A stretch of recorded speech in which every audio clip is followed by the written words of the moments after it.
الحمد لله نحمده ونستعينه ونستغفره ونؤمن به ونتوكل عليه ونعوذ بالله من شرور أنفسنا ومن سيئات أعمالنا من يهده الله فلا مضل له ومن يضلل فلا هادي له وأشهد أن لا إله إلا الله وحده لا شريك له وأشهد أن محمدا عبده ورسوله اللهم صل على سيدنا ومولانا محمد النبي الأمي وعلى آله وصحبه وسلم تسليما اللهم اجعل صلواتك ورحمتك وبركاتك على سيد المرسلين وإمام المتقين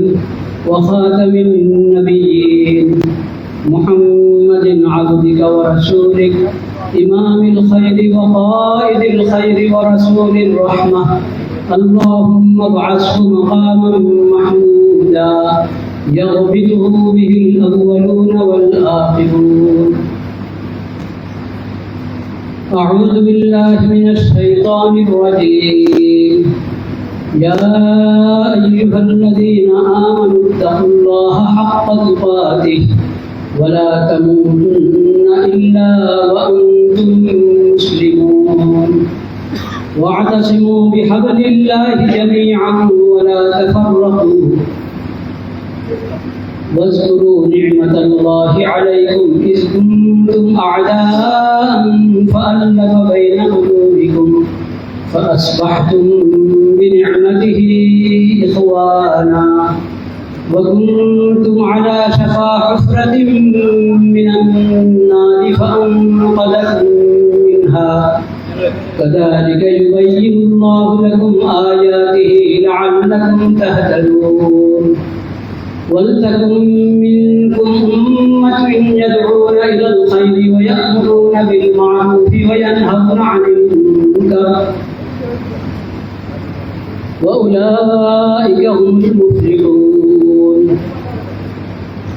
صدق الله مولانا العظيم وصدق رسوله النبي الكريم ونحن على ذلك من الشاهدين والشاكرين والحمد لله رب العالمين. আল্লাহ রাব্বুল আলামিনের শুকর আদায় করছি। আল্লাহ তাআলা আমাদেরকে একটি গুরুত্বপূর্ণ দ্বীনি বিষয় নিয়ে মুযাকারা এবং আলোচনার জন্য এখানে হাজির হওয়ার বসার তৌফিক নসিব করেছেন। আলহামদুলিল্লাহ। ভূমিকা স্বরূপ কোনো কথা আমি বলতে চাচ্ছি না, সময় কম, ওলামায়ে কেরাম আছেন, অনেকের আলোচনা বাকি, সেজন্য সরাসরি মূল বিষয়টাই আমি প্রবেশ করতে চাচ্ছি। প্রবন্ধ আশা করি সবার হাতেই পৌঁছে গিয়েছে। বিশ্বব্যাপী একই দিনে রোজা ঈদ অনুসৃত পদ্ধতির দলিল ও নতুন দাবির পর্যালোচনা। সাহাবায়ে কেরামের জামানা থেকে, নবী করিম সাল্লাল্লাহু আলাইহি ওয়াসাল্লামের জামানা থেকে, খোলাফায়ে রাশিদিন, সাহাবায়ে কেরামের জামানা হয়ে তাবিঈন, তবে তাবিঈন, এরপরে যুগ যুগ থেকে যে পদ্ধতি চলে আসছে রোজা ঈদের ক্ষেত্রে, রমজান শুরু হবে কীভাবে, ঈদুল ফিতরের দিন, ঈদুল আজহার তারিখ, যুলহজ মাসের 1 তারিখ, আরাফার দিন, মুহররমের 10 তারিখ, 1 তারিখ, যেমন এক কথা বললে চান্দ্র মাসের শুধু না, এর ক্ষেত্রে শরীয়তের মানদণ্ড কি, এটা হলো একটা চলে আসা পদ্ধতি, মুতাওয়ারাস পদ্ধতি, যেটাকে আমরা বলি অনুসৃত পদ্ধতি। আরেকটা যেটা ইদানিং আওয়াজ উঠানো হচ্ছে যে পদ্ধতি, তো এখানে অনুসৃত পদ্ধতি যেটার উপর আমল হয় আমাদের দেশে, সেটার দলিল পেশ করা হয়েছে। আর যে নতুন দাবি উঠেছে সেই নতুন দাবির পর্যালোচনা, নতুন দাবির পক্ষে দলিলের নামে যা কিছু পেশ করা হয় ওগুলোর পর্যালোচনা এখানে মোটামুটি দেখানো হয়েছে। এটা এই বিষয়ে অনেক দীর্ঘ কিতাব আল্লাহর রহমতে প্রস্তুত আছে, সেটার একটা অংশ বিশেষ খোলাসা হিসেবে, সারসংক্ষেপ হিসেবে আপনাদের হাতে। তো এই সংক্ষিপ্তটা পড়ে শোনা তো অনেক সময় দরকার। তো আমি চাচ্ছি যে এটা তো সবার হাতে এসে গেছে, আপনারা নিজেরা ইনশাল্লাহ পড়ে নেবেন। তো ইতিমধ্যে হয়তো কিছু কিছু পড়ে ফেলেছেন। আমি এখানে যে বিষয়গুলো নিয়ে আলোচনা হয়েছে ওটা সামান্য, অতি সামান্য কিছু কথা পেশ করতে চাচ্ছি ইনশাআল্লাহ। আর বিশেষ করে যে নতুন দাবি প্রবক্তা যারা, তাদের নতুন হাজারটা স্পষ্ট হবে।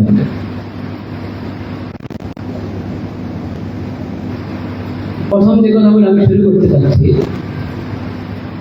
অনুসৃত পদ্ধতির দলিল মোটামুটি আমাদের জানা আছে। কারণ নবী করিম সাল্লাল্লাহু আলাইহি ওয়াসাল্লামের জামানায় যেটা হতো সেটা হলো নিজ এলাকার হেলাল দেখে মাস শুরু হতো। রমজান মাসে এভাবে শুরু হতো, শাওয়াল এভাবে শুরু হতো, অন্যান্য মাসে এভাবে শুরু হতো। নিজ এলাকার হেলাল দেখে মাস শুরু হতো। হেলাল দেখলাম না, তাহলে নবী করিম সাল্লাল্লাহু আলাইহি ওয়াসাল্লামের নির্দেশনা হলো গুম্মা আলাইকুম ফাআকমিলুল ইদ্দাতা সালাসিন। হেলাল দেখা যায়নি তাহলে 30 দিন পুরো করো, 30 দিন পুরো হলে এরপর থেকে নতুন মাস শুরু হবে। এই আমল হিসেবে শাবানের 29 সন্ধ্যা চাঁদ দেখা যায় না, তারাবি পড়া হচ্ছে, সেহরি খাওয়া হচ্ছে, ওইভাবে আমল চলছে। এরকম রমজান শেষ 29 সন্ধ্যা চাঁদ দেখা যায় না, 30 রাতে তারাবি হচ্ছে, সেহরিও খাওয়া হচ্ছে, 30 রোজা রাখা হচ্ছে, এভাবে আমল হতো। হ্যাঁ, সাক্ষ্য পাওয়া গেল, সাক্ষী এসেছে যে আমরা গত সন্ধ্যায় চাঁদ দেখেছি, সেই সাক্ষ্য অনুযায়ী আমল করার জন্য নবী করিম সাল্লাল্লাহু আলাইহি ওয়াসাল্লাম বলেছেন। তাহলে এখানে 3টা বিষয় আমরা পেলাম: হেলাল দেখা, আর বা হেলালের সাক্ষ্য বা 30 দিন পুরো। হেলালের সাক্ষ্যের ব্যাপারে কি তরিকা ছিল? কাছে দাঁড়ার এলাকা থেকে সাক্ষ্য এসেছে, তার ঠিক সময় আসুক, তার দেরিতে আসুক, নবী করিম সাল্লাল্লাহু আলাইহি ওয়াসাল্লাম গ্রহণ করেছেন।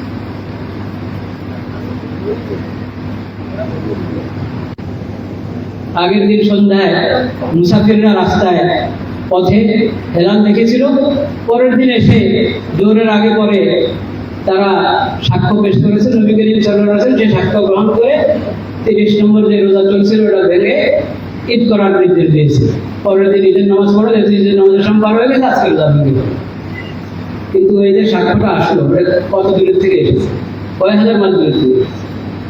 ওই জামানার কথা চিন্তা করেন, নবীজির জামানায় এক সন্ধ্যায় হেলাল দেখে পরের দিন দুপুরে মদিনায় পৌঁছতে ওরা কত দূরের থেকে এসেছে? 500 মাইল দূরের থেকে, 100 মাইল দূরের থেকে। তো হেলালের সাক্ষ্যটা পেয়েছেন দেরিতে, কিন্তু হেলালের দেখার জায়গাটা ছিল মদিনা একবারে নিকটে। নিকটের সাক্ষী যত দেরিতে পান গ্রহণ করবে, এটা হলো হাদিসের শিক্ষা, সিরাতের শিক্ষা।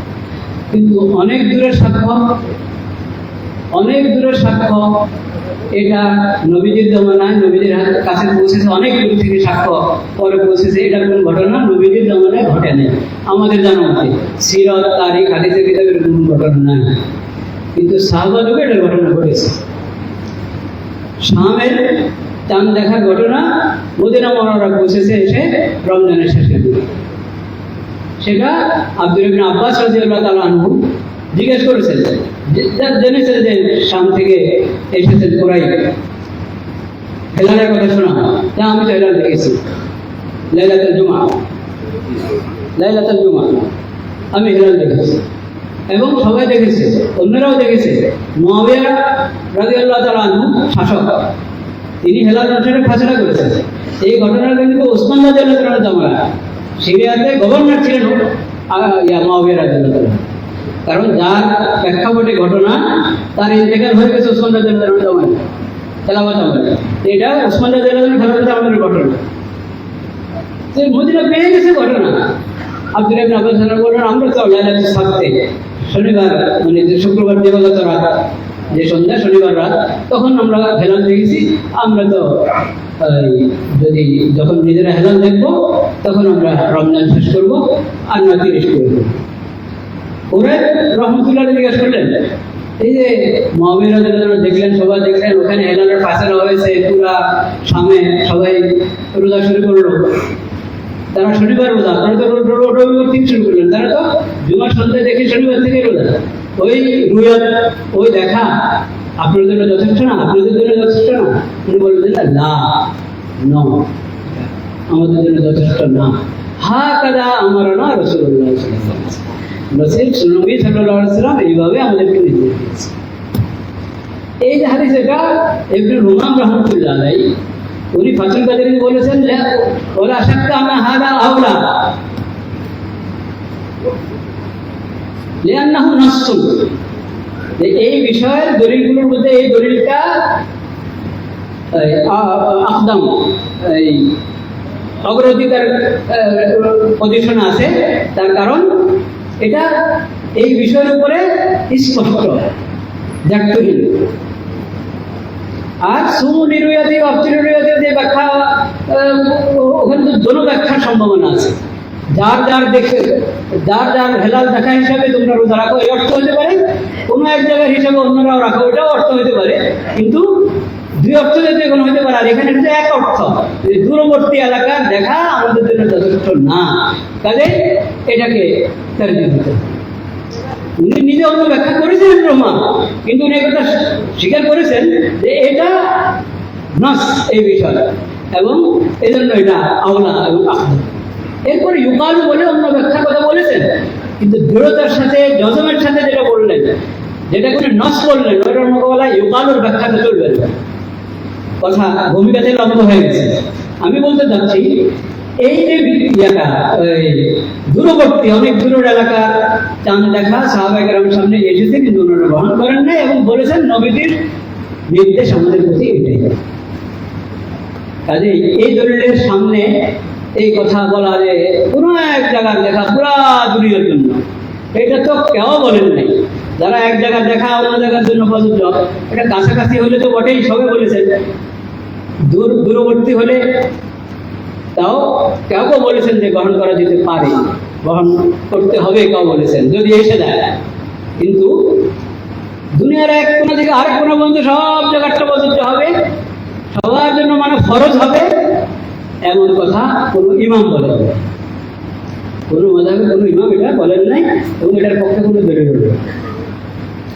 আরেকটা কথা বলি, এরপর আমি সামনে পেছনে যাবো। ওমর রাদিয়াল্লাহু তাআলা, এটা তো শুনলাম আব্দুল্লাহ ইবনে আব্বাসের ঘটনা, উসমান রাদিয়াল্লাহু আনহুর জামানায় ওমর রাদিয়াল্লাহু তাআলা কাছে কিছু লোক আসলেন। তারা এসে বললেন, নাহনু নাসুন বাইনাল জিবাল। ঘড়ি কোন দিকে আমি দেখছি না, ঘড়ি এখানে একটা ঘড়িটা থাকা দরকার।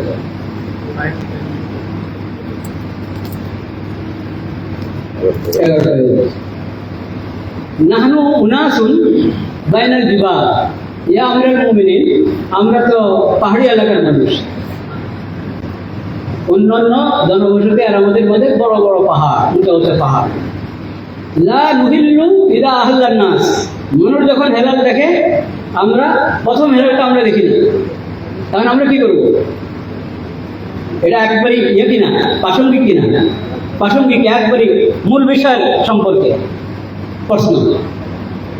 ওমর রাদিয়াল্লাহু আনহু বলেন, মিনাল ওয়াদাহি ইলাল ওয়াদাহি, হেলাল থেকে হেলাল, হেলাল থেকে হেলাল। ফাইন গুম্মা আলাইকুম, যদি হেলাল না দেখো তাহলে ধীরে ধীরে পুরো করো। এটাতে একবারে হুবহু যে বিষয় নিয়ে আসছে ঝগড়া, সেটা যে প্রথম হেলাল আমরা পাচ্ছি না, অন্যরা আমাদের আগে দেখে, পরে আমরা খবর শুনে যারে অন্যরা তো আমাদের আগে দেখে ফেলেছে, তখন আমরা কি করবো? তোমরা তোমাদের হেলাল হিসেবে কাজ করো। মিনাল ওয়াদাহি ইলাল ওয়াদাহি, হেলাল থেকে হেলাল। যদি হেলাল না দেখো তাহলে ধীরে ধীরে পুরো করো। বলেন না যে অন্যদের কাছ থেকে খবর নাও, তখন খবর পেলা, তাহলে এখন তোমরা অন্যদের হিসাবে ধরো, প্রথম ছুটে গেছে একটা কাজা করো। ওমর রাদিয়াল্লাহু আনহু সাহাবায়ে কেরামের জামানা এর বিপরীতে কোনো একটা উদ্ধৃতি আমাদের অভিভাবকদের কাছে নাই, যারা আজকে পুরা বিশ্বকে এক দেখা না, কিন্তু কোনো এক দেখা না, সর্বপ্রথম দেখায়, সেটা দিয়ে সবাইকে ঈদ করানো ফরজ বলছেন যারা, তাদের কাছে একটা উদ্দেশ্য। এখন যে কথাটা আমি বলতে চাচ্ছি এটা আরো বেশি গুরুত্বপূর্ণ। যাক, এটুকু তো সাফল্য যে আমরা যেটার উপর আমল করছি এটা উদ্ধৃতি আমাদের কাছে কি আছে। নবী করিম সাল্লাল্লাহু আলাইহি ওয়াসাল্লাম জামানা থেকে, সাহাবায়ে কেরাম জামানা থেকে এটা চলে আসছে। শুধু মূল যেটা দেখার বিষয় ছিল অনেক দূরে দেখা, যদি ওই সময় পরে আসতো আর এখন আমরা নগদ পেয়ে যাচ্ছি, এটা গ্রহণ করবো না। সেই ব্যাপারে সাহাবায়ে কেরামের ফায়সালা হলো তোমরা তোমাদের বিরুদ্ধে গ্রহণ করো, তোমাদের দেখার উপর। পরে যে কথাটা আমি বলতে চাচ্ছি, একটা মশালা শেখের কিতাবে আছে, আমাদের তালেবে ইলমেরা ভালো জানেন এটা, ইখতিলাফে মাসালে মুতাবার কি মুতাবার না। দুইটা মত এখানে ফিকহি মাযহাবের মধ্যে আছে। একটা হলো ইখতিলাফে মাসালে মুতাবার না, লা ইবরাতাল ইখতিলাফিল মাসালে, মানে চাঁদ তো একসাথে, নতুন চাঁদ একসাথে পুরা পৃথিবীতে দৃশ্যমান হয় না, হওয়া সম্ভব না। এটা অনেক কারণ আছে, ভৌগোলিক কারণ, জ্যোতির্বিজ্ঞানী বিজ্ঞান সংক্রান্ত কারণ, বিভিন্ন কারণে একসাথে দেখা যাবে না। এটা সবাই বুঝে, সবাই জানে একসাথে দৃশ্যমান হবে না, একই সন্ধ্যায় সবাই দেখবে না, কা আগে দেখবে কা পরে দেখবে, এটা বাস্তবতা। এখন শরীয়তের বিধানের ক্ষেত্রে এই যে পার্থক্যটা আছে, এই পার্থক্য ধর্তব্য হবে কি হবে না?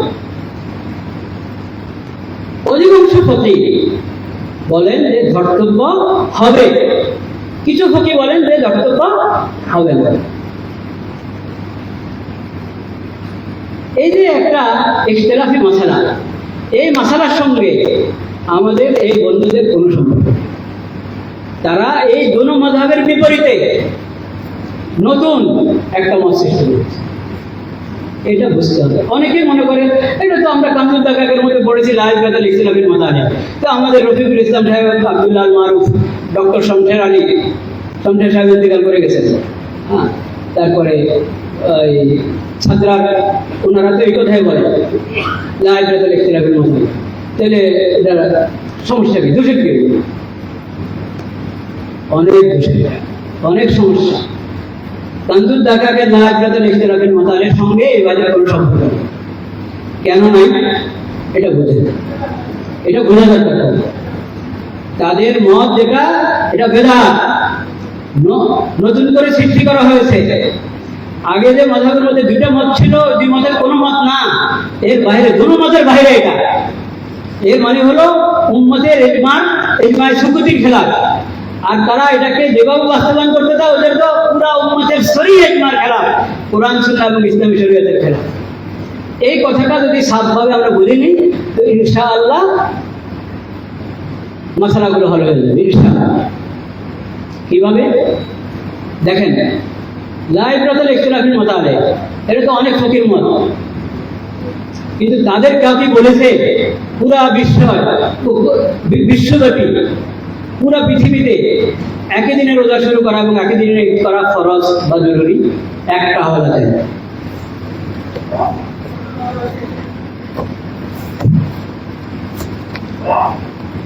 এই যে দেখেন ওনাদের বইপত্র,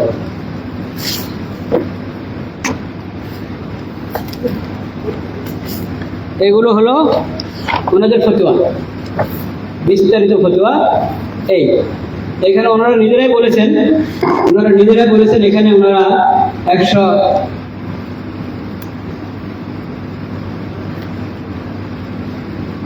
136টা বইয়ের কিতাবের উদ্ধৃতি দিয়েছেন। 136টা কিতাবের মধ্যে কোনো একটা কিতাব ফিকহ, ফতোয়া, হাদিস, তাফসীরের যেগুলো হাওয়ালা হতে পারে, রেফারেন্স যোগ্য, কোনো একটা কিতাবের মধ্যে ওয়াহাদাতুল ঈদ, পুরো বিশ্বে একই দিনে রোজা, একই দিনে ঈদ, এটাকে ফরজ, ওয়াজিব, সুন্নতে মুআক্কাদা বলা হয়েছে, মুস্তাহাব বলা হয়েছে। তাদের এখান থেকেই তারা যেটা দিয়ে নিজেদের ফতোয়া তৈরি করেছে, ওখান থেকে একটা উদ্ধৃতি চায় না, অনুপস্থিত।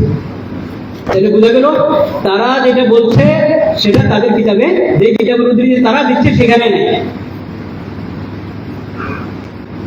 একটা হওয়ার।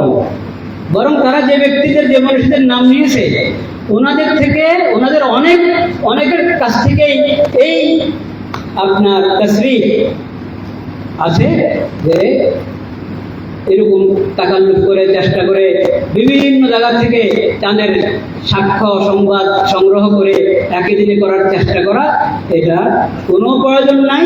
অনেকে বলছেন এটা নিষেধ, এটা ওয়াজিব হওয়ার কোনো দলিল নেই। ওনাদের যাদের উদ্ধৃতি টেনেছেন তাদের বক্তব্য বলতে আছে। যেমন একটা উদ্ধৃতি টেনেছেন ওনারা এমদাদুল ফতোয়ার একটা উদ্ধৃতি ওনারা টেনেছেন। ওই উদ্ধৃতি টেনতে যায়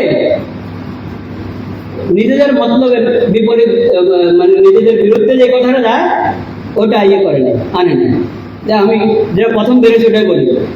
এখানে এমদাদুল ফতোয়া দ্বিতীয় খণ্ড 155 নম্বর পৃষ্ঠা থানভীর রহমতুল্লাহ বলেছেন যে হেলালের বিষয়ে দায়িত্বশীল যারা অথরিটি ফয়সালা করার, তারা যে ফয়সালা করবে ওটার সাথে দ্বিমত করবে না, না আমালান, না এলামান, না এহমালান। নিজেও খেলাফ আমল করবে না, অন্যদেরকে জানাবে না, মিডিয়াতে জানাবে না, প্রচার করবে না, এবং অন্যদেরকে আমল করতে বলবে না। যথাযথ অথরিটি হেলালের ফয়সালার ব্যাপারে তাদের ফয়সালার উপর আমল করবে। এই হাকিমুল উম্মাহ থানভীর রহমতুল্লাহ কথা আমাদের হতে হবে। তো যারা যথাযথ অথরিটির বিরুদ্ধে একদিন আগে করে, দুদিন আগে করে, তারা হাকিমুল উম্মাহ থানভীর রহমতুল্লাহ যদি হাওয়ালা দেয়, হাওয়ালা চলে? আচ্ছা, আরো শুনেন, ওই জমানাতে আর এটা চিন্তা করছে না মানুষ। ওনার জমানাতে সব জায়গা কিন্তু মোটামুটি বড় একটা এলাকা নিয়ে সব জায়গার খবর জমা করে করা যায় কিনা, এই একসাথে করা যায় কিনা ওটা জিজ্ঞেস করা হয়েছে হজরতকে, যে এরকম আমরা অন্যান্য জায়গার খবরগুলো সংগ্রহ করে ফাঁসলা করে মানুষকে জানিয়ে দিব যে এখন আজকে চাঁদ হয়ে গেছে, তোমরা সবাই করতে পারবে। এখন আপনারা খালি বলে যান মিডিয়া সব জায়গায় হয়ে যায়, তখন তো আর সুযোগ ছিল না। কিন্তু তখনের যোগাযোগ ব্যবস্থা হিসাবে যতদূর সম্ভব হুজুর আমরা করতে চাই। হুজুর আপনি কি বলেন? হাকিমুল উম্মাহ থানভীর রহমতুল্লাহ উনি কিন্তু প্রবক্তা, লা ইবরাতা লিখতিলাফিল মাতালিব, উদয়স্থলের ভিন্নতার ধর্তব্য নয়, এটার প্রবক্তা মৌলানা আশরাফ থানভী। কিন্তু উনি বলেছেন, কি বলেছেন শুনেন, जोके कोई हुक्म बिला दलील साबित नहीं होता और उसको वजूब की कोई दलील नहीं, लिहाजा ये अमर वाजिब नहीं। একটা জিনিসকে জরুরি বলতে রাজি করতে জরুরি লাগবে। কোরআন হাদিস কোথাও দলিল নাই যে অন্য জায়গা থেকে দূর দূর থেকে আমরা সাক্ষ্য সংগ্রহ করে, সংবাদ সংগ্রহ করে মানুষকে একসাথে ঈদ করার ব্যবস্থা করে দিব, এটার কোনো দলিল নাই। কাজে এটাকে ওয়াজিব করার কোনো সুযোগ নেই। এরকম বলছেন। আচ্ছা, যদি ওয়াজিব নাও হয়, এটার আমরা শরীয়তে আমাদেরকে আদেশ করে নাই, কিন্তু তাও যদি করে ফেললাম তাহলে কি বিষয়, সেটার কথা উনি হয়তো সামনে বলেছেন। ওটা উনি বলেছেন না, এসে গেলে ওটার উপর আমল করা জরুরি। ওনাদের বক্তব্য সে বক্তব্য হিসাবে উনি বলেছেন। ওনারা করেছে কি, আমি যেটা পড়ে শুনে আমি তো আনে নেই, পরেরটা আল জবাব ইসকে মুকাল্লাফ তো নেই। প্রথম কথা, এটা তো আদেশ নেয় শরীয়তের পক্ষ থেকে যে এরকম দূর দূর থেকে খবর আনা, মুকাল্লাফ তো নেই। লেকিন এরা লেকিন থেকে পরেরটা উল্লেখ করেছে, ওটার অনুবাদ করে দিয়েছে। মুকাল্লাফ তো নেই এটার অনুবাদ করে নেবে।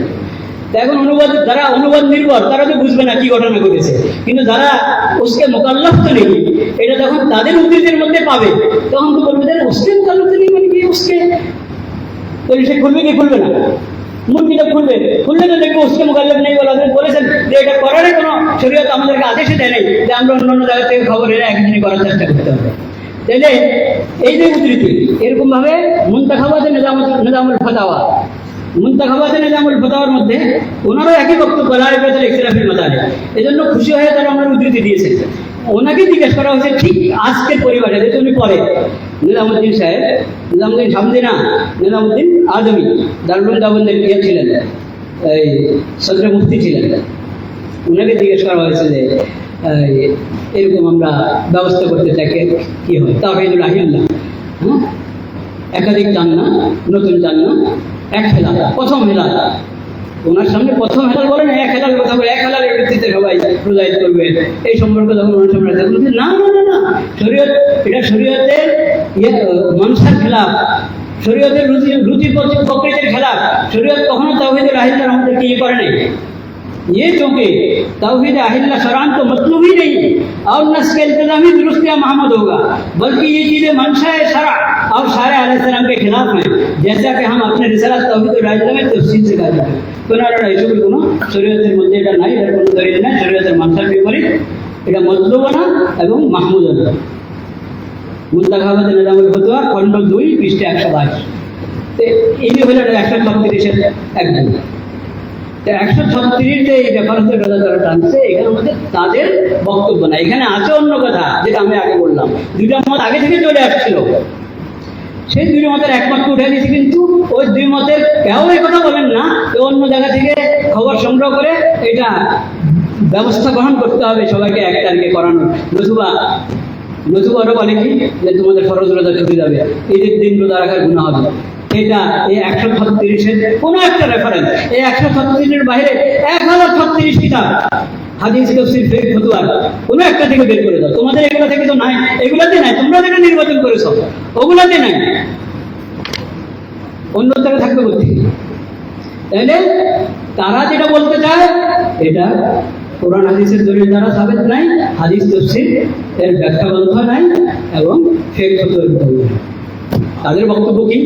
তাদের বক্তব্য হলো, তাদের বক্তব্য কি এখন সত্য কথা বলবো? তাদের বক্তব্য হ্যাঁ বলছি, তারপরও দেখেন, মানে তাদের আখেরি জিনিসগুলো আছে আমাদের সাথে। আমরা তো ওলামায়ে কেরাম, এই যে হযরত মাওলানা আবু বকর সাহেব হুজুর, মুফতি দেলাওয়ার সাহেব এসেছেন কিনা, হুজুর সহ অনেকেই বসা হয়েছিল ওই বাড়ির সঙ্গে ইসলামিক ফাউন্ডেশন 2017 বসা হয়েছে। তো এখন তো আরো কয়েক বছর পার হলো, 2027 সালে। এত বছরের মধ্যে 2026, এত বছরের মধ্যে তারা নতুন কি লেখন আর এগুলো তো জানা দরকার। এগুলোদের শেষ। উনিও আমার কাছে ছিলেন আব্দুল সালাম সাহেব, হিজরি ক্যালেন্ডারের প্রয়োজনীয়তা এই নামগুলো নতুন করে লিখেছেন। এটাও আরেকটা নতুন তাদের। এটা ইঞ্জিনিয়ার এনামুল হক, উনি ইঞ্জিনিয়ার হলেন কিন্তু টেলিফোনে। হাসার বিষয় হাসার জন্য বলি নাই, ওনারা আমাদেরকে বলে যে আলেমরা বিজ্ঞান বুঝে না, এখন বিজ্ঞানের জমানা, ওনারা বিজ্ঞানের ভিত্তিতে ফয়সালা করতে যাচ্ছেন। তো আপনি বিজ্ঞান বুঝবেন, চাঁদ চন্দ্র এই চাঁদের বিষয়গুলো, এটা কি এটা টেলিফোনের বিজ্ঞান না অ্যাস্ট্রোনমির বিজ্ঞান? অ্যাস্ট্রোনমি, জ্যোতির্বিজ্ঞান। তো এনামুল হক সাহেব জ্যোতির্বিজ্ঞানের মানুষ না। ডক্টর শমশের সাহেব ছিলেন যে উনি জ্যোতির্বিজ্ঞানের ব্যক্তি ছিলেন না, ওনাদের কারো সাবজেক্ট জ্যোতির্বিজ্ঞান না। বলে আপনাদের সাবজেক্ট বলতে পারেন, আপনাদের সাবজেক্ট কি জ্যোতির্বিজ্ঞান? আমরা তো জ্যোতির্বিজ্ঞানের দাবি করি না, আমরা তো বলি শরীয়ত কি বলে সেটা দেখো। আর বিজ্ঞানের অবস্থান, শরীয়তের দৃষ্টিতে বিজ্ঞানের যে অবস্থান সেটার আমরা অস্বীকার করি না, কিন্তু অতটুকু বিজ্ঞানকে সহযোগী হিসাবে ব্যবহার করার জন্য যেটুকু বিজ্ঞান জানা দরকার। আমি যেহেতু অ্যাস্ট্রোনমি জানি না, জ্যোতির্বিজ্ঞান জানি না, আমি এ বিষয়ে নাক বলাই। আমি আগের জমানার জ্যোতির্বিজ্ঞানের যে পণ্ডিত যারা ছিলেন তাদের রেফারেন্স নিয়েছি, আমরা তাদের রেফারেন্স জানি, এবং এই জমানায় যারা আছেন তাদের রেফারেন্স। এই জমানায় আপনারা এই বিশ্বে বর্তমান জীবিত আছেন এরকম জ্যোতির্বিজ্ঞানের পণ্ডিতদের নাম আপনারা বলেন, বিশ্বে কে কে আছে, তাদের রেফারেন্স পাবেন আমাদের এই বইতে। আপনাদের হাতে যে প্রবন্ধকেরও এখানেও পাবেন। আর যে বড় বইটা তৈরি হয়েছে, হ্যাঁ, এটার সঙ্গে আরো যুক্ত হবে, মানে সব মেটার আছে, কিন্তু এটুকুই ধরেন, এটুকু আর আপনাদের সামনে আসে না। তো এগুলোর মধ্যে আমরা যে বিজ্ঞানীদের এনেছি যারা অ্যাস্ট্রোনমি যারা পণ্ডিত, তাদের রেফারেন্স এনেছি। যাই হোক, বলতে যাচ্ছি এই ইঞ্জিনিয়ার এনামুল হকের বই এটা। তারপরে ওনাদের ফতোয়া তো দেখা যাবে, এগুলোর মধ্যে ওনারা পেশ করেছেন কি জানেন? অবাক। কোরআন কারীমের ইয়াসআলুনাকা আনিল আহিল্লাহ কুল হিয়া মাওয়াকিতু লিন-নাস ওয়াল হজ, এই একটা আয়াত, যে হেলাল দেখা দিয়ে মাস শুরু করতে হয়, আয়াত আল্লাহ বলেছেন। নবী করিম সাল্লাল্লাহু আলাইহি ওয়াসাল্লাম আয়াতের উদ্ধৃতি দিয়েছেন উম্মতকে যখন হেলাল সম্পর্কে মাসালা বলেছেন, ইন্নাল্লাহা জাআলা লাকুমুল আহিল্লাতা মাওয়াকিত ফাসুমু লিরুয়াতিহি ওয়া আফতিরু লিরুয়াতিহি। আল্লাহ তাআলা হেলালকে তোমাদের জন্য মিকাত বানিয়েছেন, কেন তোমরা হেলাল দেখে রোজা শুরু করো, হেলাল দেখে রোজা শেষ করো, ঈদ করো। এই আয়াতের দিক দিয়েছে, কিন্তু তারা এই আয়াতকে বিকৃত করে। নবীদের ব্যাখ্যা, আয়াতের স্বাভাবিক ব্যাখ্যা, পূর্বাপর হিসেবে যে ব্যাখ্যা, 1400 বছর পর্যন্ত মনীষীরা যে ব্যাখ্যা বলেছেন, এই ব্যাখ্যা তাদের পছন্দ হয়নি। তাদের মধ্যে যারা মানে মাওলানা, তারা এনামুল হক সাহেবকে গুরু বানিয়েছে। কি সে বলে ইয়াসারানো কানি রাহিল, এটার মধ্যে নাকি বলা হয়েছে চান্দ্রমা শুরু করতো অমাবস্যা থেকে। কারণ তো নাউজুবিল্লাহ বললেন না, বুঝলেন না, খেয়াল করেন না কিছু, ইন্দারিল্লাহ বলেছেন। হ্যাঁ, একটা হলো হেলাল, হেলালের বিপরীত হলো অমাবস্যা। অমাবস্যা শেষ হলে হেলাল শুরু হয় নাকি, আপনারা জানেন না নাকি? হ্যাঁ, অমাবস্যার পরে হেলাল। তো হেলাল কি ঘটনাটা কোথায় শুনেন? ইংরেজিতে হেলালের একটা অনুবাদ হলো কি নিয়মন। নিয়মন যখন সে ডিকশনারিতে খুলেছে, ইংরেজি থেকে বাংলা ডিকশনারি, নিয়মন, তো এক অর্থ লেগেছে নতুন চাঁদ, আরেক অর্থ লেগেছে অমাবস্যা। তো এখন অমাবস্যা যখন দেখেছে, খুশি হয়ে গেছে, অমাবস্যা অমাবস্যা। আরে আল্লাহ কি কোরআনে নিয়মন বলেছেন না হেলাল বলেছেন? হেলাল বলেছেন। তো হেলালের অর্থ কি সেটা না বুঝবা তুমি ইংরেজিতে হেলালের অর্থ লিখেছো নিয়মন, এরপরে বাংলাতে নিয়মনের অর্থ হলো অমাবস্যা। এইভাবে কোরআন বোঝা হবে? এই হলো ঘটনা। অথচ হেলালের তর্জমাতে অনুবাদে যে নিয়মন বলা হয়েছে, ওটা হলো কিসের মন, কিসের মন হেলাল, ওটা অমাবস্যার অর্থে নিয়মন না। এইভাবে কোরআনের আয়াতকে বিকৃতি করে দিয়েছে। এখন বলে অমাবস্যা থেকে মাস শুরু হবে, আবার বলে যখন দেখা দেওয়া সম্ভব। কখন দেখা দেওয়া সম্ভব? এটা তো এই কনজাংশনের পরে, মানে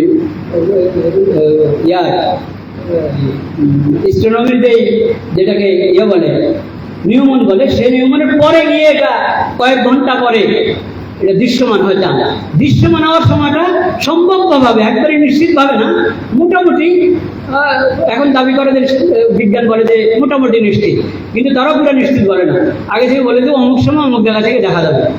দেখা যাওয়ার সময়টা আপনি যে কোনো ইয়েতে মুন সাইডিংয়ে ঢুকেন, আপনাকে দেখা যাবে, পুরা নকশা দেখা দেবে পৃথিবীর কোন জায়গায় সম্ভাবনায় নাই, কোথাও টেলিস্কোপ দিয়ে দেখা যাবে, কোথাও ভালো চোখে দেখতে পারবে, কোথাও একবারে সরাসরি খোলা চোখে দেখতে পারবে, সব বিবরণ দিয়ে দেবে।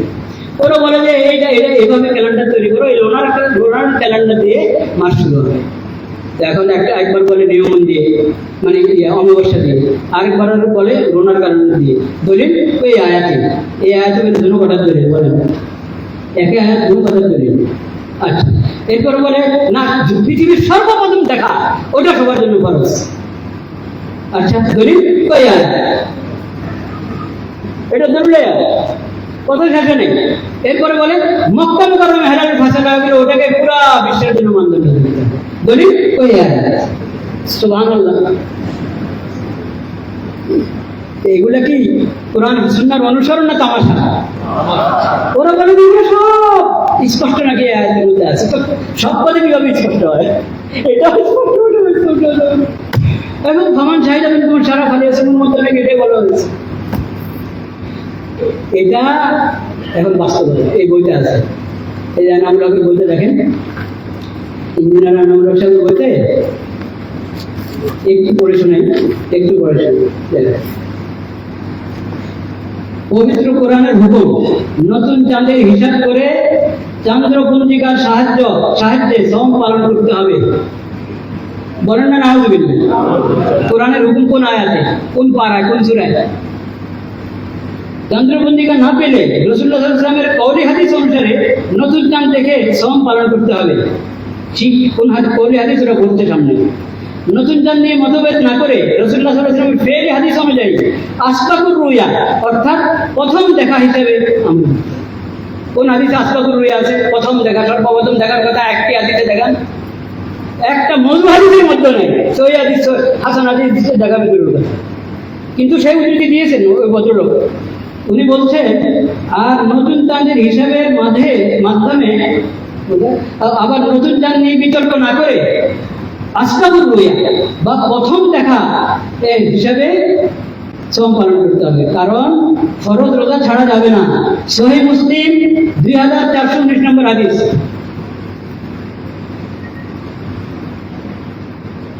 ওই হাদিস কি?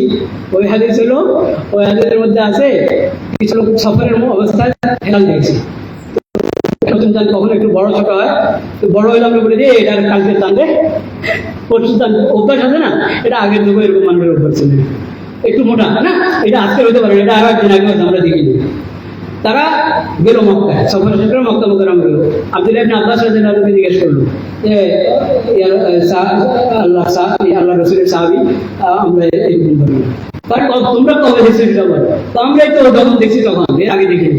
ওই যখন দেখেছো, যে রাত সন্ধ্যা দেখেছো, ওই রাতের টান আল্লাহ তাআলা তোমাদের দেখার জন্য এটা বড় করে দিয়েছে। হেলাল কখনো বড় হয় ছোট হয়, বড় হলেই বুঝবে না যে এটা বাসি টান হয়ে গেছে। এই বর্ণনা এটাকে বলছে আসবাকুর রুয়া, সর্বপ্রথম দেখার কথা হাদিস আছে কখনো না। এইভাবে একবার হাদিসের নম্বর দিয়ে মিথ্যা কথা। এখন সে বলে আল্লাহ তো চেয়েছিলেন ক্যালেন্ডারের উপরে করতে, মানে হিসাবের ভিত্তিতে। নবীজি বলছেন যে হিসাব তো তোমরা পারো না, তো দেখে করো। তো এখন যেহেতু আমরা হিসাব পারি, তার দেখে করার কাজ এই সমস্ত কথা। এগুলি কি বলেন কোরআন হাদিসের কথা, ইসলামী শরীয়তের কথা? এখন যদি এই লোকের মুরিদ হয়ে যায়, ওই মৌলানারা যারা 136 বইয়ের দিয়ে রেফারেন্স দিয়ে কিতাব লিখে, উনি এখানে বিভিন্ন তফসিরের কিতাব থেকে প্রথমে রুহুল মানের হাওয়ালা এনেছেন। কি হাওয়ালা? মাওয়াকিদ অর্থ কি, আহিল্লা অর্থ কি, সেটা পেশ করছেন। আরে এগুলো পেশ করো, এই হাদিস এই আয়াতের মধ্যে আল্লাহ তাআলা ক্যালেন্ডারের কথা বলেছেন, নিয়মের কথা বলেছেন, কনজাকশনের কথা বলেছেন, সর্বপ্রথম দেখার কথা বলেছেন, সেটা তুমি দাবি করছো, ওটা বের করো। কোন তফসিরের কিতাবে লিখেছে? একটা কিতাব নেই। বরং এর বিপরীতে আলুসির উনি প্রথম হাওয়ালা কিনেছেন রুহুল মানি। রুহুল মানির মধ্যে আলুসি রহমতুল্লাহ বলেছেন যে সওম এবং ঈদ এগুলোর ক্ষেত্রে নবী করিম সাল্লাল্লাহু আলাইহি ওয়াসাল্লাম রুইয়তে হেলাল দেখাকে মান করতে বলেছেন। ও কথা সামনে আছে, সেটা নকল করেন। আচ্ছা, এবং সর্বপ্রথম দেখা মানে হেলাল দেখার ব্যাপারে, দৃশ্যমান হওয়ার ব্যাপারে যে ভিন্নতা আছে, এই ভিন্নতা ধর্তব্য নয় ওই মতের পক্ষে। মতকে তারা নিজের পক্ষে পেশ করতে গিয়ে আলুসির হাওয়ালা দিয়েছে। কিন্তু আলুসির রহমতুল্লাহ ইয়েটা একটা কিতাব আছে, ওনার সফরনামা, ইখতিরাবুল গরাইব।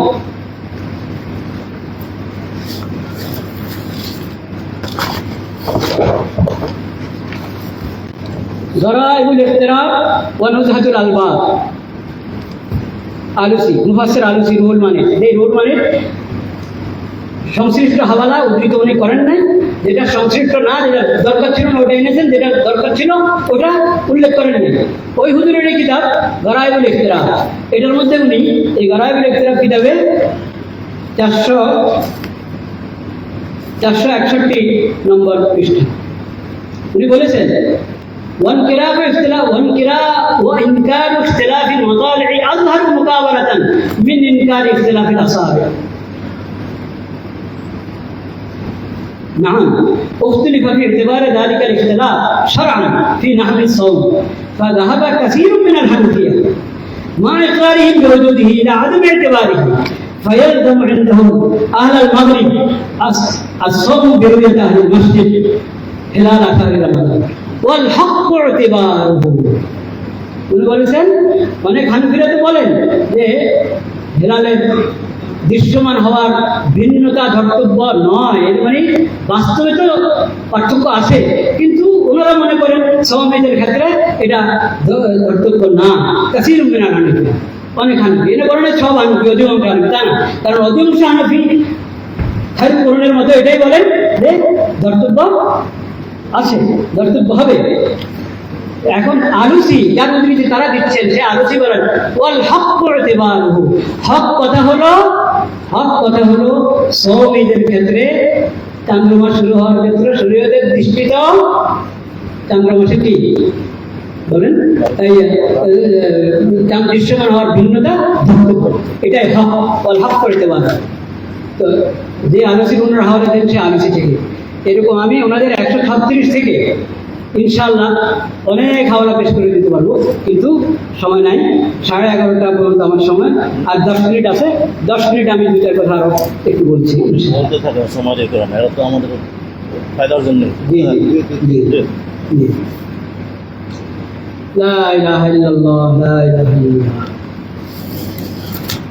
এবার পরের কথা, এই 136-এর মধ্যে যেমন যেমন ওনাদের ওই নতুন দাবিগুলো তো কিচ্ছুই নেই।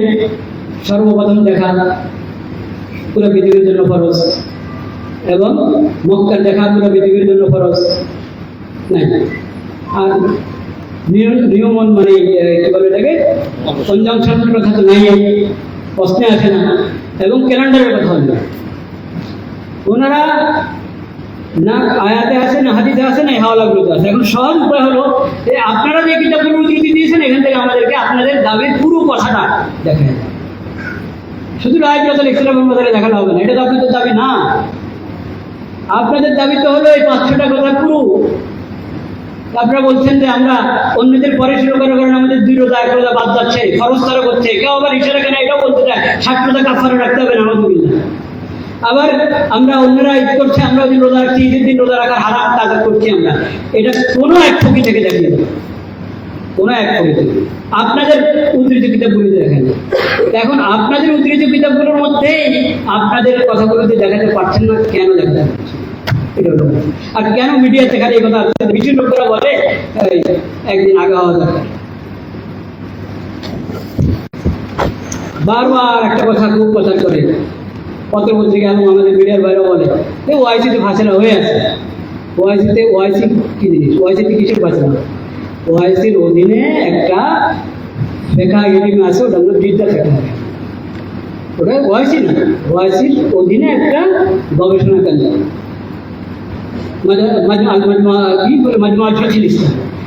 ওখানে একবার এটা আলোচনা উঠছিল। ওটা এটা একটা প্রস্তাব ওরা পাশ করে রেখেছে, যেটা আমল কিভাবে হতে পারে সেটা চিন্তাও করেন নাই। এবং ওটা হলো একটা ইখতিলাফি বিষয়। ওনারা নিজেদের ইখতিলাফের একটা ফাসলা করেছে। পুরা দুনিয়ার আলেমদের ইজমা হয়েছে কখনো না। এর বিপরীতে অনেক ফেকি বোর্ডের মধ্যে এর বিপরীত ফাসলা হয়ে আছে। কিন্তু যে কথাটা আমি বলতে চাচ্ছি সেটা হলো এই ফাসলা 1480 হয়েছে। কত? 1987, হ্যাঁ, 86 বা 87 তখন হয়েছে। ওই থেকে এই পর্যন্ত, এই 2026 পর্যন্ত ওনারা কি করবেন? ওই ফেকা একাডেমির সদস্যরা পুরো বিশ্বের নাম না, ওনারা প্রত্যেকে নিজ নিজ এলাকা হিসাবেই রোজা ঈদ করেন। নিজের খেলার কমিটির বিরুদ্ধে কাউ দান নেই। যেমন শাইখুল ইসলাম হযরত মাওলানা মুফতি তকি ওসমানী, উনি ওই বোর্ডের কি সদস্য, বড় ব্যক্তি, নায়েব রাইস। উনি কি করেন?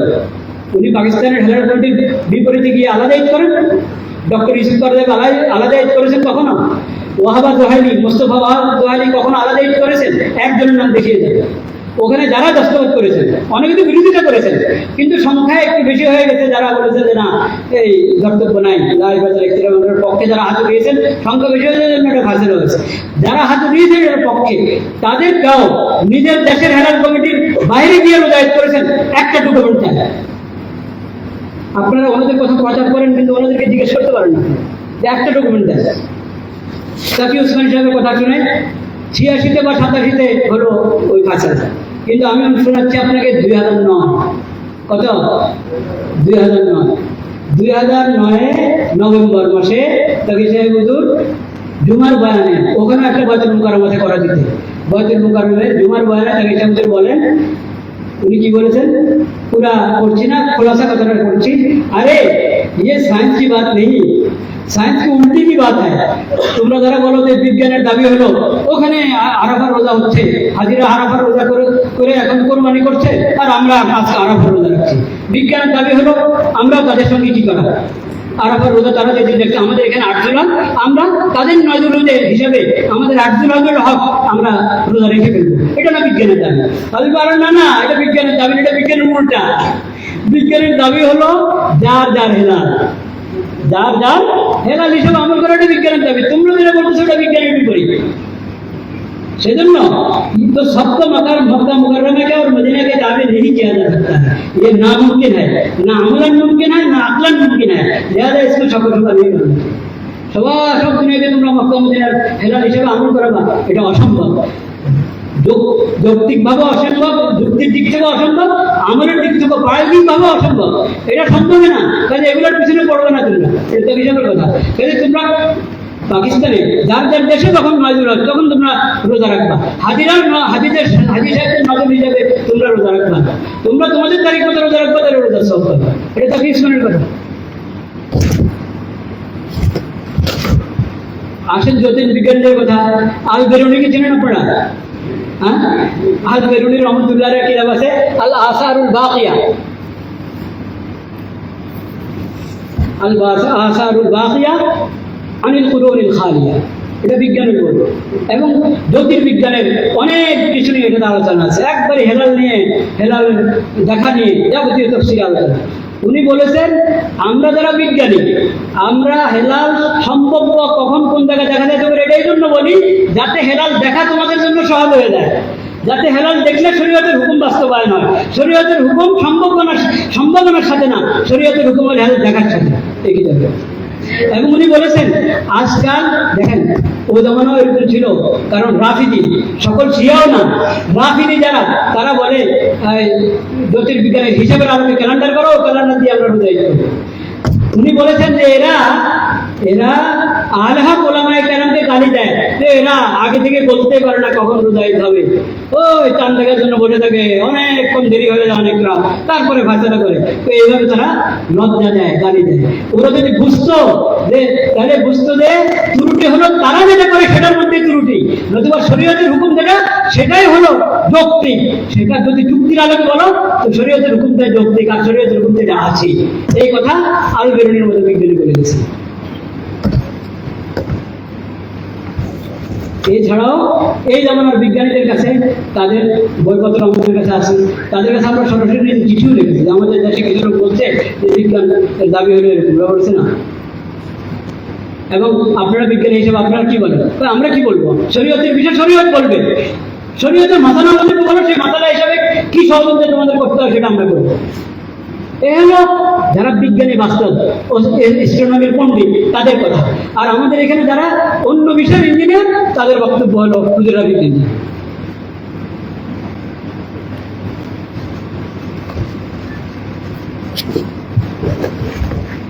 এখন আমি আর লম্বা করি না, শেষ কথাতে আসি।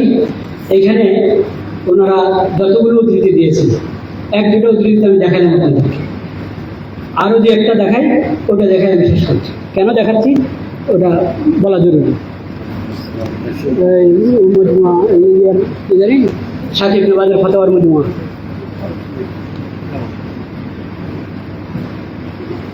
শাহ ইবনে বাজ পরিচিত না, হযরতের হাওয়ালা, শাহ ইবনে বাজের হাওয়ালা আপনারা খুব দেন, যে উনি আমাদের পক্ষে। অথচ পক্ষ কীভাবে? এই যে আব্দুল সালাম সাহেব ওনার উদ্ধৃতি নিয়েছেন, কীভাবে নিয়েছেন? এবং একটা উদ্ধৃতি এনে বলছেন এটা শাহ ইবনে বাজের সর্বশেষ ফতোয়া। কোথেকে জানতে এটা শাহ ইবনে বাজের সর্বশেষ আল্লাহ জানেন, কিন্তু উনি বলেছেন ধরলাম সর্বশেষ ফতোয়া, কিন্তু ফতোয়ার প্রথম অংশ আমি এনেছে শাহ ইবনে বাজ, প্রথম অংশ এনেছে, শেষ অংশ ইবনে বাজের। আমি দুইটা কথা শুনেছি,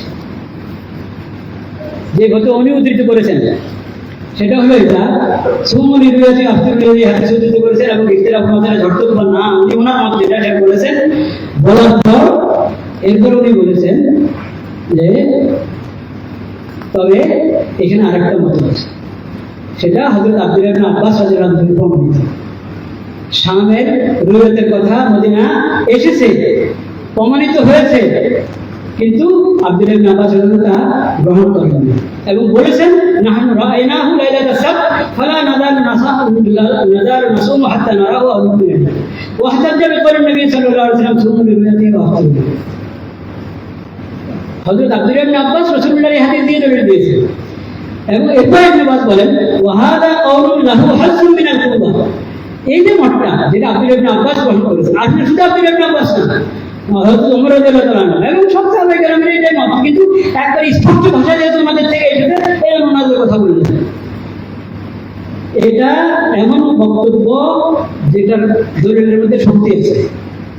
আমি যেটা বললাম সেটারও দলিল আছে, কিন্তু হযরত আব্দুল্লাহ ইবনে আব্বাসের যে কথা সেটারও কি আছে? শক্তি আছে।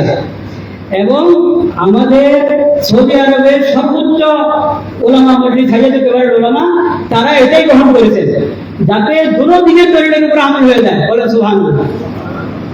এই ওয়াহাদা কাউলুন লাহু হাসুম মিনাল থেকে শেষ পর্যন্ত এটা আব্দুল সালাম সাহেব উদ্ধৃত করেননি। তো যদি এটাই শাহ ইবনে বাজের সর্বশেষ ফতোয়া হয়ে থাকে এই ফতোয়া হিসেবে উনি দেখা দেখা খেলার কমিটি হিসেবে আমল হচ্ছে, এটাকে দলিল নির্ভর করলেন কিনা, এটাই গলত করেছেন।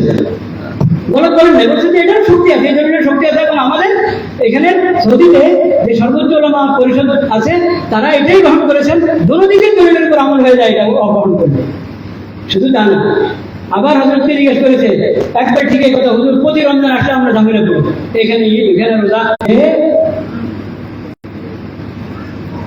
যেহেতু এখানে আরেকটা মত আছে, সেই হিসাবে যদি সৌদির আশেপাশের যে দেশগুলো বা অমুসলিম দেশ যেখানে কোনো হেলাল কমিটি নাই, তারা যদি সৌদির দেখা হিসাবে আমল করে সেটা হয়ে যাবে।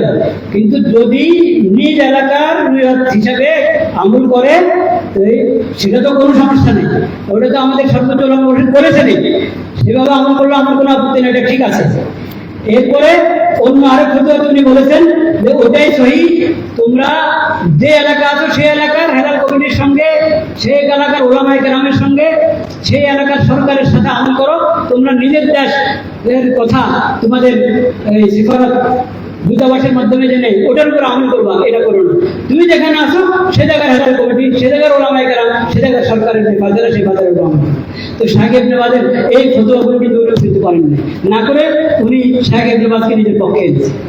এরকম ভাবে আব্দুল হাই লখনবী, 11:30 হয়ে গেছে, আর 2-3 মিনিট এটা বলে আমি শেষ করবো। আব্দুল হাই লখনবীর উদ্ধৃতি দিয়েছেন যে আব্দুল হাই লখনবীও বলেছেন লাইলাতুল ইফতার, অথচ আব্দুল হাই লখনবী রাহমাতুল্লাহ আলাইহি মুজমাতুল ফাতাওয়া, এটা মূলত পাশে দেখেন আরেকটা কিতাব, তার পাশে কিনারায় আরেকটা কিতাব, ওটা হলো মজমুল ফাতাওয়া আব্দুল হাই লখনবী, ওটা মূল কিতাব। এটার অনুবাদ হলো এটা, উনি মূল কিতাবও দেখেন নাই, পূর্ণ অনুবাদ যেটা সেটাও দেখেন নাই, ওর থেকে একটা অনুবাদের সংক্ষিপ্ত অনুবাদ, অল্প কিছু ফতোয়া নির্বাচন করে একটা অনুবাদ করা হয়েছে, ওই অনুবাদের থেকে উনি উদ্ধৃত করেছেন। কেন আপনি জানেন না এটা উর্দু কিতাব না, মূল কিতাব নেন, আপনি মূল কিতাব থেকে নেন। আচ্ছা, এবং যদি উর্দু থেকে নেবেন তো উর্দু পুরা উর্দু যেটা ওনার সব ফতোয়া পাবেন সেটা নেন, তা না করে আপনি সংক্ষিপ্ত একটা থেকে নিয়ে দেখিয়ে দিয়েছেন যে আব্দুল হাই লখনবী আপনার পক্ষে, অথচ আপনার পক্ষে হওয়ার তো সম্ভবই না। আপনারা যেভাবে বলেন ওনারা ওই ফতোয়ার মধ্যে বলেন না, কিন্তু ওনার অন্য তফসিলি দলিল সম্পন্ন বিস্তারিত ফতোয়া 3-4টার মতো আছে, যেটা উনি বলেছেন যে যার দেখা প্রত্যেক অঞ্চল তার দেখা হিসাবে আমল করবে, এটাই হলো আশাকুল মাদাহিব, সবচেয়ে শক্তিশালী মাযহাব।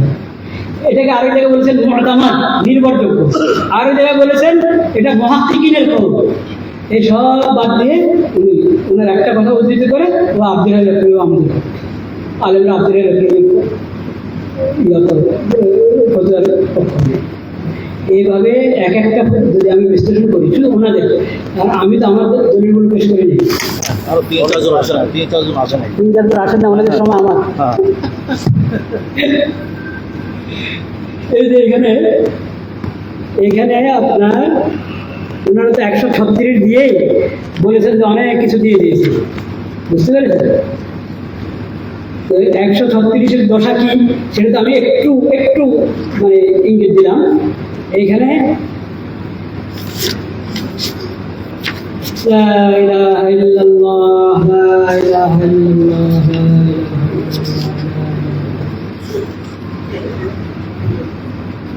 ফিকহের ইমামগণ ও তার মাযহাবের ফুকাহায়ে কেরাম, কারা কারা হাদিসের ইমামগণ খোলাফায়ে রাশিদিনের জামানা থেকে শুরু করে প্রথম নাম আমরা দিয়েছি ওমর রাদিয়াল্লাহু আনহু থেকে শুরু করে এখানে পৃষ্ঠা নম্বর 30 থেকে কত, পৃষ্ঠা নম্বর 30 থেকে 105, 117, 19,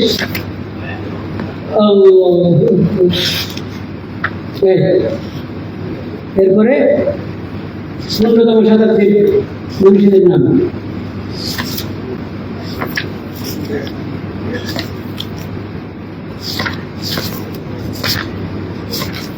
হ্যাঁ, 152 নম্বর পৃষ্ঠা বলছি, 30 নম্বর পৃষ্ঠা থেকে 152 নম্বর পৃষ্ঠার মধ্যে মুন্সিদের তালিকা উনি দিচ্ছেন। 136 কিতাব, ব্যক্তিগত না, একই কিতাবে কত। এখানে আমরা ব্যক্তির উদ্ধৃতি দিলাম হলো মোট 345, 345 মনীষী, হয়তো মুহাদ্দিস ইমাম মুফাসসির নয়, মুফতি। আর সাহাবা জামানে তো খলিফা রাশিদ আছেন, ফকিহ সাহাবী আছেন, তাবি তবে তাবি জামানা, ইমাম মাযহাবের ইমামদের জামানা। আর কিতাব হলো, কিতাবের উদ্ধৃতি এসেছে 311টা। 311, এটাতে সব দিয়ে দিয়েছি তা না, নির্বাচিত 311টা কিতাবের নাম। উনি 136 দিয়ে 311 কিতাবের উদ্ধৃতি এখানে আছে। এবং 300 মনীষী কলম 345। তো সেই উদ্ধৃতি আপনারা ওখানে পড়ে নেন, আরো যা আছে ওগুলো সংগ্রহ করে নেন পরে। কিন্তু আমি দেখাতে চাচ্ছি হলো 136-এর মধ্যে যারা যে নামগুলো এসেছে ওনাদেরকে দিয়েই আমাদের কথাগুলো প্রমাণিত হয়, তাদের বক্তব্য কি হয় প্রমাণিত হয়। এই কথাটার আমি আপনাদেরকে দিলাম। দুইটা মাত্র উদ্ধৃতি দিয়েছি, একটা হলো মজমুল ফাতাওয়া, আর একটা দিলাম হলো শাইখ ইবনে বাজের কি আপনার ফাতাওয়া। এই দুই কিতাব। এছাড়া আরেকটা সুনামের হাওয়ালা, ওনারা লিখেছেন ফতুয়া মাহমুদিয়া। এইখানে তালেব ইলম যারা আছেন আপনারা জানেন, মাহমুদুল হাসান গঙ্গোহী, মাহমুদুল হাসান গঙ্গোহী রহমতুল্লাহ, 1325 হিজরিতে জন্ম, 1417 হিজরিতে ইন্তেকাল, ডিসেম্বর 1996 ইন্তেকাল। এই ব্যক্তির যে ফতোয়া ওটা হলো এই ফতোয়া মাহমুদে, অনেক খণ্ড, এখানে আমরা শুধু সংশ্লিষ্ট খণ্ডটা আনলাম।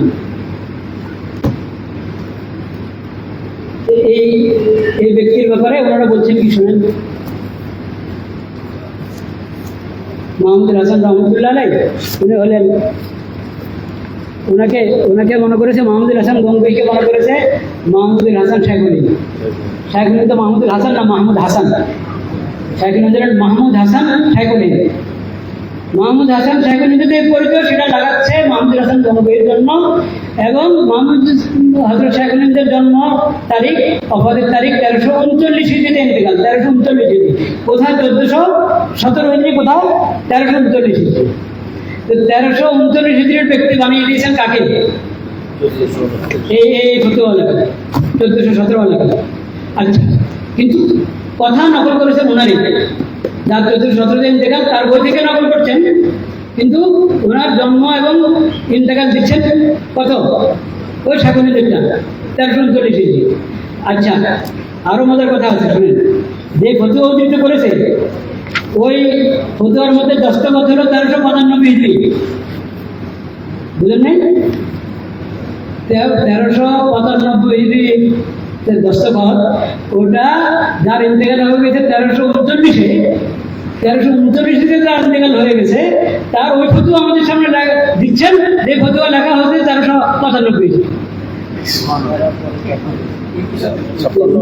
হ্যাঁ, এটা গবেষণা, এটা গবেষণা হবে না, গবেষণা তো গবেষণার মতো হতে হবে।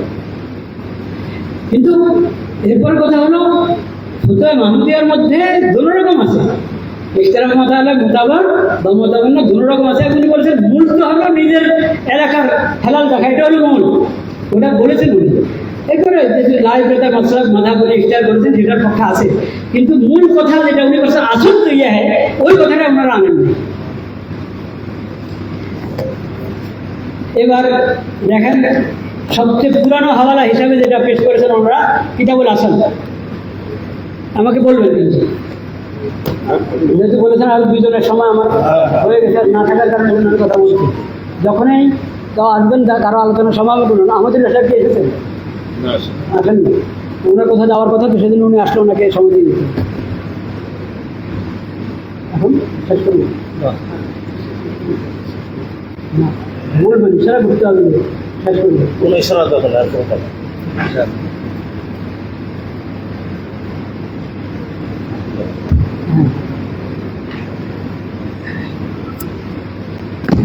আমরা ওই ইসলামিক ফাউন্ডেশনের মডেলিতে যে সমস্ত উদ্ধৃতি পেশ করেছিলাম, আমি মহিতুল বনানি দেওয়া বাবা ইয়া এই যে দেখেন কিতাব শরহ মুখতাসারিল কারখি, ইমাম আবুল হোসেন কুদুরি রহমতুল্লাহ আলাইহি মুখতাসারুল কারখি শরহ লিখেছেন। ওটার শরহ মুখতাসারিল কারখি লিল ইমাম আল কুদুরি। ইমাম কুদরি 428 হিজরি ওনার ইন্তেকাল। তো ওখানে আমরা বলেছিলাম যে ইমাম কুদরি রহমতুল্লাহ আলাইহি শরহ মুখতাসারের কারখানার মধ্যে বলেছেন যে দূরবর্তী আর নিকটবর্তী অনেক দূরের এলাকা হলে ওখানের হালাল দেখা আমাদের জন্য কি হবে না। যেমন এটা ইমাম কুদরি শরহ মুখতাসারের কারখানার মধ্যে বলেছেন। ওই সময় এই কিতাব পাণ্ডুলিপি ছিল, আমরা পাণ্ডুলিপি থেকে প্রিন্ট করে ওখানে উদ্ধৃতি পেশ করেছি। এখন মাশাআল্লাহ এই কিতাব ছেপে চলে এসেছে। কয় ঘন্টা কিতাব মোট শরহ মুখতাসারের কারখানা 10-12 ঘন্টা এই কিতাব এখন ছেপে চলে এসেছে। এখন এই আমরা ওনারা করলেন কি, আমরা নাকি বলেছি মুখতাসারুল কুদরির মধ্যে ইমাম কুদরি বলেছেন। মুখতাসারুল কুদরি আলাদা কিতাব, শরহ মুখতাসারের কারখানা ইমাম কুদরি আলাদা কিতাব। মুখতাসারুল কুদরি এটা মাদ্রাসাগুলোতে পড়ানো হয়, পাঠ্যভুক্ত কিতাব, আমাদের সিলেবাসের কিতাব, সবাই সব ছাত্ররা পড়ে, ওখানেই মাথা নেই পক্ষ না বিপক্ষ নেই। আসলে হলো শরহ মুখতাসারের কারখানার মধ্যে যেটা দীর্ঘ বড় কিতাব, ওটার মধ্যে আছে। উনি বলেন وهذا إذا كان بين بلدين تقارب لا تختلف فيه مطالبه، فأما إذا بعد أحد البلدين من الآخر بعدا كثيرا لم يلزم أهل أحد البلدين حكم الآخر لأن مطالع البلاد تختلف। এটা দেখে নেন 383 নম্বর শরহ মুখতাসারের কারখানা ইমাম কুদরি 300 খণ্ড নম্বর 2 নম্বর খণ্ড, এটা 383 নম্বর পৃষ্ঠা। এই যেটা পাণ্ডুলিপি আমরা পাণ্ডুলিপি থেকে দিয়েছি। এখন ওনারা ওখানে বলেন কি এই লেখার মধ্যে আছে, এই ওদের এই ফতোয়ার মধ্যে, ওনাদের এই ফতোয়ার মধ্যে আছে এবং ভিডিও করে দেখাচ্ছে সবাইকে দেখেন। তারা বলে আছে, আসলে কি নাই, মুখতাসারুল কুদরিতে নাই, শরহ মুখতাসারের ভিতর নাই, তারপরেও বলে দিয়েছে আছে। এখন তো সবাই দেখলেন যে আছে। আর ওনারা শরহ মুখতাসারের কারখানা ইমাম কুদরির কিতাব হয়তো এটাই জানেন না, বা কিতাব দেখেন না কি ঘটেছে সেটা আল্লাহ জানেন। আমরা হাতে হাতে দেখিয়ে দিলাম, ওনারা বলেন যে না। এখন আরো বলি কি, ইমাম কুদরি যে এই কথা বলেছেন এটা আরো কমপক্ষে আপনার অনেক কিতাবে 7-8-10 কিতাবে হবে ইমাম কুদরির এই কথা উদ্ধৃত করা হয়েছে। মনে যখন নাই তো অন্যরা উদ্ধৃত করলে লাগবে কি, বলেন নাউজুবিল্লাহ। উদ্ধৃত কর্ণওয়ালার নির্ভরযোগ্য হন। যেমন মেশকাত শরীফে একটা হাদিস আছে, বলেছে রাওয়াহু আবু দাউদ। মেশকাতের মধ্যে আবু দাউদের হাওয়ালা দিয়েছে। আমি যদি আবু দাউদ শরীফে খুলে নাও দেখি, মেশকাতের উপরে ইয়ে করে আস্থা রেখে আমি হাদিসের আমল করা যাচ্ছে কি না?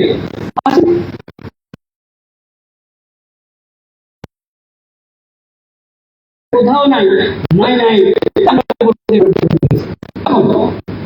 কিন্তু আপনি দেখেনি নাই, ছাপানো সাথে আছে, পাণ্ডুলিপিতে আছে, আপনি বলেন যে নাই নাই। তো এখন যারা এটা বলছে তারাও তাদের কথা হাজারকে বলছে, হাজারও যদি বলে থাকে, 1000 জনও বলে থাকে যেটা বলে চলুন না, বলেন নাও চলুন।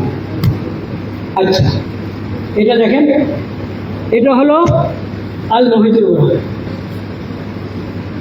এটা কত খণ্ড? 25 খণ্ড। এটা একটা বলে আমার হাতে, সম্ভবত 2 নম্বর, 3 নম্বর। এখানে সমের আলোচনা যে মশলা আছে, ওই অন্য জায়গার চাঁদ হেলাল আরেক জায়গার জন্য কমনতা হবে কিনা এই মশলা নিয়ে আলোচনা করেছি। আমরা এটা উদ্ধৃতি পেশ করেছি যে এটাতে একটা প্রসিদ্ধ কথা হয়েছে, সেটা একটা এলবি পর্যালোচনা, এটা এখানে দরকার নেই। তো আমরা বলেছি যে এই কিতাব থেকে বোঝা যায় এটা যদি জহের রেওয়াজ হতো তুমি জহের রেওয়াজের আলোচনা থেকে শুরু করতেন, তা করেন নাই, ওখানে নাদের রেওয়াজের আলোচনায় আছে। ওইভাবে আমরা এই কিতাবের এবার উদ্ধৃত করে দিয়েছি এবং আমরা বলেছি এটা করাচি এজারাতুল কোরআনের ছাপা বৈরুত থেকে ওনারা কিতাবটা ছাপিয়েছেন, ওই এডিশনের এত নম্বর খণ্ড এত নম্বর পৃষ্ঠা ওইভাবে উদ্ধৃতি দিয়েছি। আমাদের উদ্ধৃতি এই কিতাবের হুবহু মাফেক, একবারে অক্ষর অক্ষরে পুরা মিল আছে। ওনারা করলেন কি, আমরা যে এডিশন উদ্ধৃতি দিয়েছি সেই এডিশনের কোনো নাম নেই, ওটা না নিয়ে অন্য আরেকটা এডিশন আছে দারুল কুতুবুল ইলমিয়া। ওলামায়ে কেরাম জানেন দারুল কুতুবুল ইলমিয়া বৈরুতের প্রকাশনীগুলোর মধ্যে সবচেয়ে দুর্বল প্রকাশনী, যার প্রকাশনের মধ্যে নির্ভরযোগ্যতা এর যে সিফাত ওটা অনেক ক্ষেত্রে অনুপস্থিত।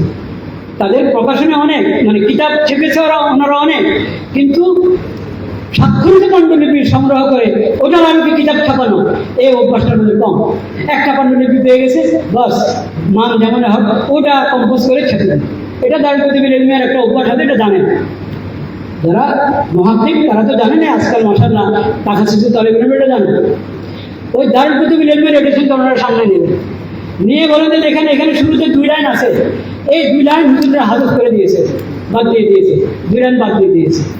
অথচ ওই 2 লাইনের মধ্যে আমার কোনো ক্ষতি নেই। আমরা যারা পেশ করেছি আমাদের বিরুদ্ধে কোনো কিছু নেই। ওই 2 লাইনের মধ্যে তারা তাদের পক্ষের কোনো দলিল নেই, ওই 2 লাইনে তাদের পক্ষের অতিরিক্ত কোনো দলিল নেই। যা আছে কিতাবে পেশ করা আছে ওটাই যা পক্ষে যেটা ওটাই, অতিরিক্ত কিছু নেই।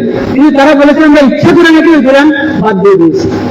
অথচ আমরা এবার কোরআন এডিশন থেকে নিয়েছি, সেখানে যেভাবে আমরা নকল করেছি যেভাবে আছে, তুমি যে 2 লাইনের কথা বলছো ওটা তোমার ওটাতে কোনো ফায়দা নেই। তারপরেও সেটা আসি শুধু দারুল কুতুবুল ইলমের এডিশনের মধ্যে, যাদের প্রকাশনার মান তখন কিনা নির্ভরযোগ্য না।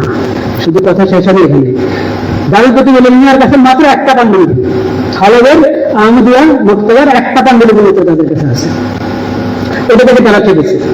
আর এরকম কোরআন থেকে দেখালাম আপনাদেরকে, ওনাদের কাছে 5টা পাণ্ডুলিপি, এই 5টা পাণ্ডুলিপির মধ্যে 2 লাইন নাই, আমরা উদ্ধৃত করেন নাই। এখন 5 পাণ্ডুলিপিতে যে কথা সেটা গ্রহণ করবো বেশি না 1 পাণ্ডুলিপিটা? কথা শেষ হয়নি, কথা শেষ হয়নি, শেষ হয়নি কথা। এখানে তাদের কাছে শুধু 5 পাণ্ডুলিপি, আমরা আরো 15টা পাণ্ডুলিপি সংগ্রহ করেছি, আরো 15টা পাণ্ডুলিপি, যেগুলির মধ্যে ওই পাণ্ডুলিপি আছে আল মুহিতুল বুরহানের সংকলক যিনি, রচয়িতা যিনি, ওনার জীবদ্দশায় ওটা কপি করা হয়েছে। কে কপি করেছে, কোন ফকির, তার নাম আছে, কোন তারিখে করা হয়েছে সে নাম আছে।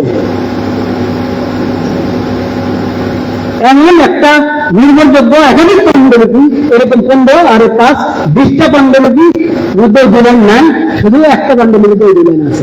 এখন 20 পাণ্ডুলিপিতে যেটা, এটা যারা পেশ করেছে তারা গলত করলো না তোমরা গলত করলো? আপনারা বুঝতে পেরেছেন বিষয়টা? আমার টেপতে যাও, পাণ্ডুলিপির চেহারাটা বন্ধ করে দেখিয়ে দিই।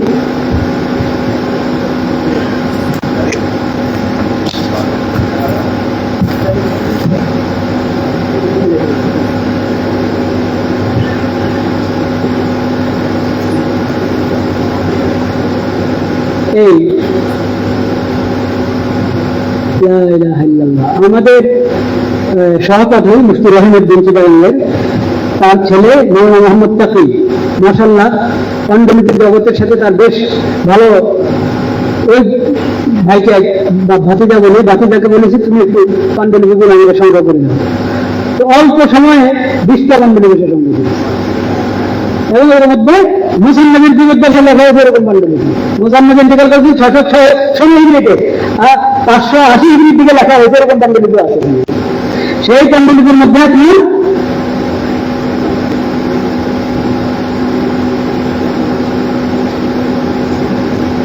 এই পাণ্ডুলিপির চেহারাটা দেখালেন, একটা, হ্যাঁ হ্যাঁ শুধু চেহারাটা দেখালেন। একটা যে খণ্ডের মধ্যে আছে খণ্ডের শেষ পৃষ্ঠ, এটা ওই খণ্ডের মধ্যে মশালা যেখানে আছে সেখানে হুবহু এটা শেষ পৃষ্ঠ, ওই খণ্ডের শেষ পৃষ্ঠ ওখানে।